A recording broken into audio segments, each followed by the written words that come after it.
Welcome to commerce tutorial. मैं हूं आपकी अपनी होस्ट चुप। आज हम कंटिन्यू करने जा रहे हैं +2 की economics method of calculating national income. हमने लास्ट सेशन में देखा था नेशनल इनकम कैलकुलेट करने के 3 मेथड्स होते हैं, value added method, income method और एक्सपेंडिचर मेथड, जिसमें इनकम मेथड हमने डिस्कस कर लिया था।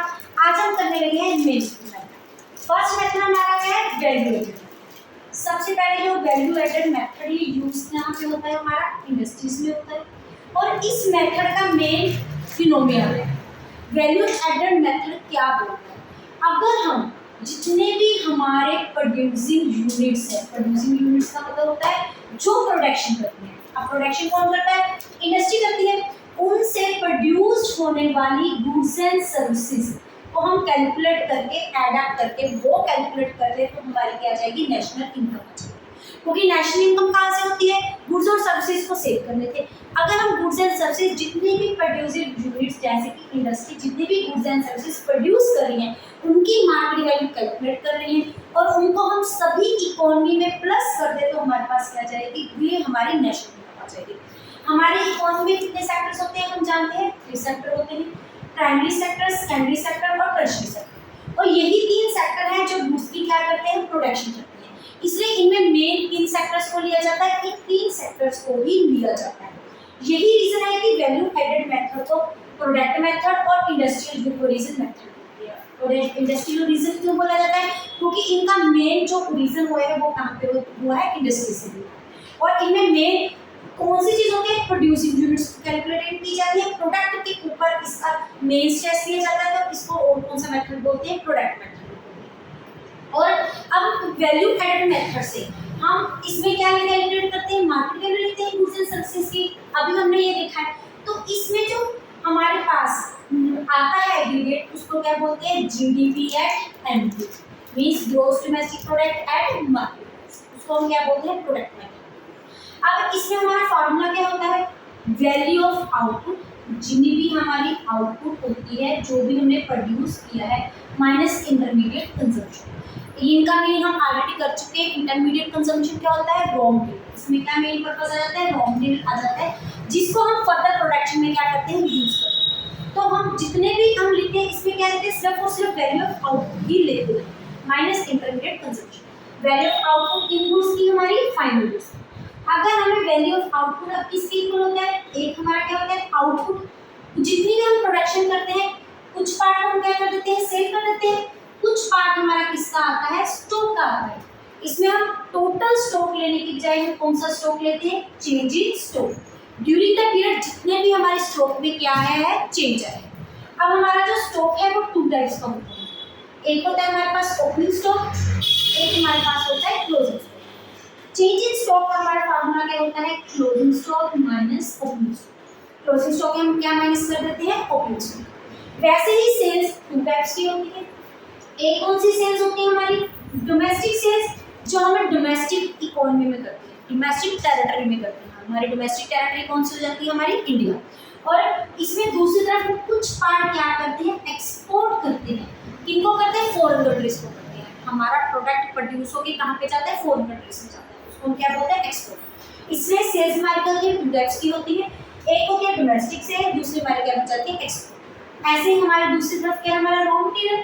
अब फिर रॉ मटेरियल भी हम जहाँ से परचेज करते हैं, ये कुछ जरूरी नहीं, अगर हम सेल्स इंडिया से बाहर कर रहे हैं तो परचेज जो हमारा रॉ मटेरियल है जो कई बार यहाँ पे अवेलेबल नहीं होता है, वो हमें कहाँ से परचेज करना पड़ता है, फॉरेन कंट्री से। तो हमारी ये भी 2 टाइप्स की होती है, एक हमारा क्या होता है, परचेज ऑफ रॉ मटेरियल। ये रॉ मटेरियल कौन सा होता है, जो हमारे डोमेस्टिक एरिया में हम परचेज करते हैं। डोमेस्टिक एरिया क्या हो जाता है, हमारी इकोनॉमी क्या बन जाती है, हमारी इंडिया।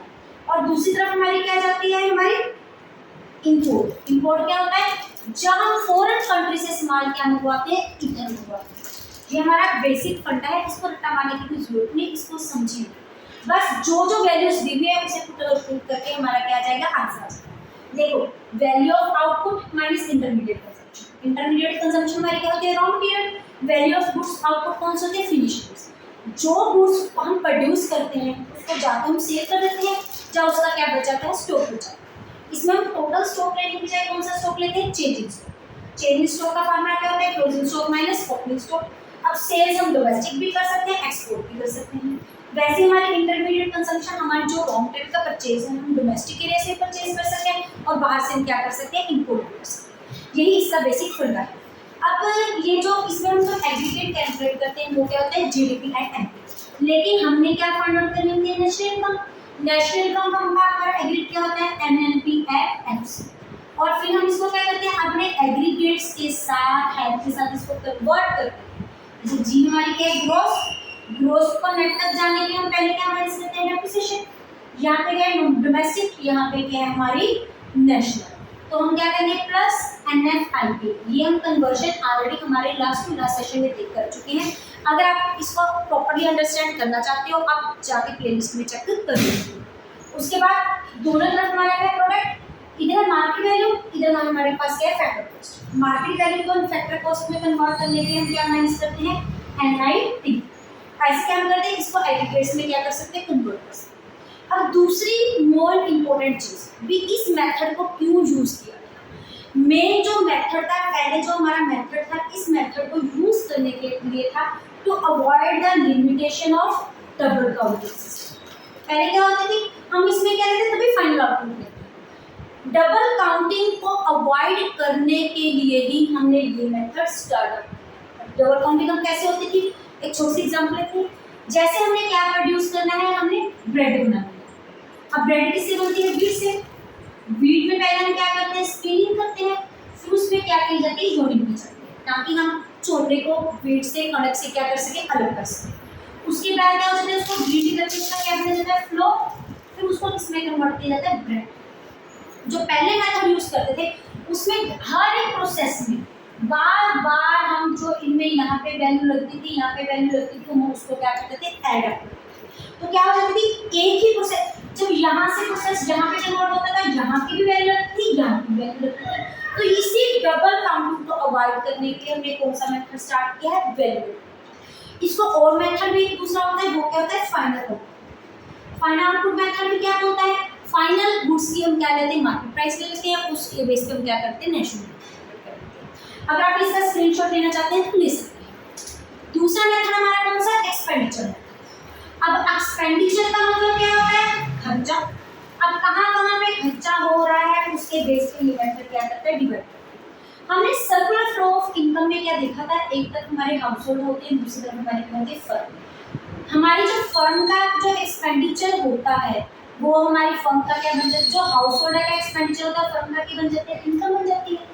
तो अगर जितने भी सेक्टर में जितना भी इकोनॉमी में एक्सपेंडिचर हो रहा है, अगर उनको ऐड अप कर देते हैं तो हमारी क्या बन जाएगी, नेशनल बन जाएगी। अब एक्सपेंडिचर मेथड को इन्वेस्टमेंट मेथड भी बोला जाता है और इनकम डिस्पोजेबल भी। इनकम डिस्पोजेबल क्यों बोला जाता है, जितनी हमारी इनकम आ रही है हम उसको फर्दर क्या करते हैं, खर्च कर रहे हैं, ये कहते हैं इनकम डिस्पोजेबल। इन्वेस्टमेंट क्यों किया जाता है, जब हम बड़ी बड़ी प्लांट एंड मशीनरी परचेज करते हैं। एक्सपेंडिचर तो ये नहीं ना सिर्फ कंज्यूमेबल गुड्स पे किया जाता है, जिसमें हमने ब्रेड खा ली, बटर खा लिया, पान ले लिया, पानी पी लिया। हम मशीनरी भी परचेज कर सकते हैं, फर्नीचर भी परचेज कर सकते हैं, और उनका बेनिफिट एक साल में ना खत्म हो के आने वाले 4-5 साल तक चलता है। तो मतलब वो हमारी किसमें हेल्प करते हैं, कैपिटल फॉर्मेशन। तब इसको कौन से मेथड से नाम से जाना जाता है, इन्वेस्टमेंट। अब इस क्वेश्चन को भी फार्मूले को रट्टा मारने की जरूरत है, जस्ट वी विल अंडरस्टैंड। हमारी इकोनॉमी में कितने सेक्टर होते हैं, हमारी इकोनॉमी में 4 सेक्टर्स होते हैं, house hold, firm, government and net of the work. ये हमारे 4 सेक्टर हैं। हाउस होल्ड कौन से होते हैं, हाउस होल्ड जो इंडिविजुअल कंज्यूमर होते हैं वो अपनी कंजम्पशन में खर्चा करते हैं।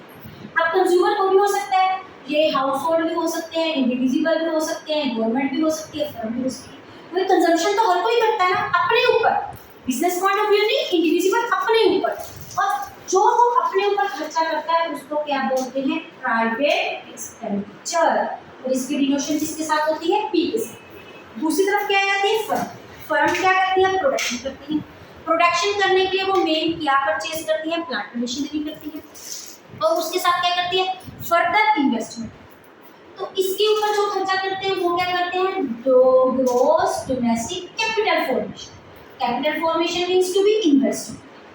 तो इसके ऊपर इनको ये एक्सपेंडिचर होता है, इसको डिनोट किसके साथ किया जाता है, जी के साथ। अब गवर्नमेंट किसके लिए खर्चा करती है, पब्लिक के लिए, पब्लिक के वेलफेयर के लिए, डिफेंस के लिए, हॉस्पिटल बना रहे, ब्रिज बना। उसके ऊपर होने वाले खर्चे को हम क्या बोलते हैं, that is gross government expenditure. ये कौन करती है, हमारी government. Net of the word हमारी वर्ड के बाहर हम क्या करते हैं नेट ऑफ वर्ड के साथ, बाकी वर्ड के साथ कैसे डीलिंग होती है, जब एक्सपोर्ट में या इंपोर्ट में। It's a difference between export and import. Export को किसके साथ डिनोट करते हैं, एक्स के साथ, इंपोर्ट को किसके साथ डिनोट करते हैं, एन के साथ। अब इसकी एक हमारा जो कीवर्ड है वो क्या है, GGNP, और इसके साथ जो हम एग्रीगेट फाइंड आउट करते हैं वो हमारा क्या होता है, GDP at that is gross domestic product and market. G denotes to be gross domestic capital formation. G denotes to be government expenditure. N denotes to be net of export. P denotes to be private consumption expenditure. एक बार क्या होता है हमारे question इससे फर्क एक दो parts हो रहे हैं हमारे अंडरस्टैंडिंग जो कि बहुत इंपॉर्टेंट। अब जो हमारी कैपिटल फॉर्मेशन है ये टू टाइप्स की है।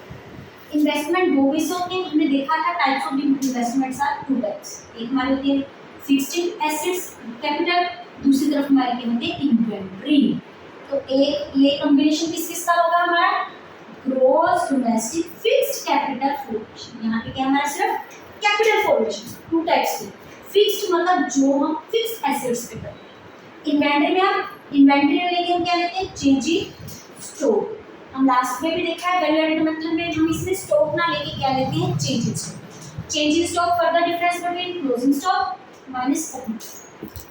इसके फर्दर कितने होते हैं, तीन पार्ट्स होते हैं कैपिटल फॉर्मेशन। अब वो कौन कौन से होते हैं, एक क्या हो गया हमारा हाउस होल्ड। हाउस होल्ड मतलब इन्वेस्टमेंट कौन कर रही है, हाउस होल्ड कर रही है। Gross domestic private fixed expenditure. दूसरा कौन कर रही है, हमारी बिजनेस। ग्रॉस बिजनेस यहाँ पे आ जाएगा gross domestic residential capital formation, gross domestic business units capital formation. तीसरी हमारे पास क्या आता है कि गोल्ड। एक बार इनके सब पार्ट्स पूछ ले जाओ। अब इनमें भी जो एग्रीगेट होता है वो क्या होता है, GDP एट एन। लेकिन हमने क्या क्या करना है, NNP एट FC, क्योंकि हमने किस पे जाना है, नेशनल। इसके एग्रीगेट कौन सा हो गया, GDP एट एन। अब एग्रीगेट्स के हिसाब से इनको हम इजीली क्या कर लेंगे, कन्वर्ट कर। वैसे ही ग्रोस को नेट तक ले जाने के लिए डेप्रिसिएशन माइनस, डोमेस्टिक को नेशनल तक ले जाने के NFIA plus, that is net factor income from abroad. जितनी हमें फॉरेन से इनकम हो रही है फॉर फैक्टर इनकम। अब हम मैट्रिक्स से फिक्स्ड में जाने के लिए माइनस NI, कुछ भी नहीं है, सिंपल से फॉर्मूले से रट्टे लगाने की जरूरत नहीं। You will take it on logic, logic way से लर्न करेंगे। चार हमारे सेक्टर होते हैं, चार सेक्टर के ऊपर कौन कौन सा हम एक्सपेंडिचर करते हैं, इसका कीवर्ड क्या है, GGP एंड। अगर आप इनका स्क्रीनशॉट लेना चाहते हैं तो ले सकते हैं। इसी के साथ इस चैप्टर के हमारा प्रैक्टिकल पोर्शन कंप्लीट होता है। नेक्स्ट सेशन में हम इनके साथ रिलेटेड कुछ क्वेश्चन डिस्कस करेंगे, then we will start our Indian economy. Video अच्छी लगे इसको लाइक करें, ज़्यादा से ज़्यादा शेयर करें, चैनल को सब्सक्राइब करना ना भूलें। Thank you, have a nice day.